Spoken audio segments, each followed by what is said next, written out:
মানবতাবিরোধী ও গণহত্যার অপরাধে জড়িত রাজনৈতিক দলের বিরুদ্ধে ট্রাইব্যুনাল শাস্তিমূলক ব্যবস্থা নেওয়ার সুপারিশ করতে পারবে এমন বিধান রেখে আন্তর্জাতিক অপরাধ ট্রাইব্যুনাল অধ্যাদেশ 2024-এর খসড়া অনুমোদন দিয়েছে উপদেষ্টা পরিষদ। সকালে সচিবালয় উপদেষ্টা পরিষদের বৈঠকে এই অনুমোদন দেয়া হয়।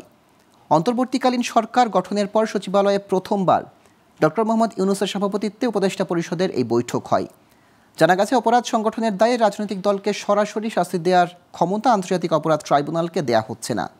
তবে ট্রাইব্যুনাল চাইলে প্রয়োজনীয় শাস্তিমূলক ব্যবস্থা গ্রহণের জন্য সংশ্লিষ্ট কর্তৃপক্ষের কাছে সুপারিশ করতে পারবে। অন্তর্বর্তীকালীন সরকার গঠনের পর এই প্রথম প্রশাসনের কেন্দ্রস্থল সচিবালয়ে উপদেষ্টা পরিষদ সম্মেলন কক্ষে বৈঠক হয়।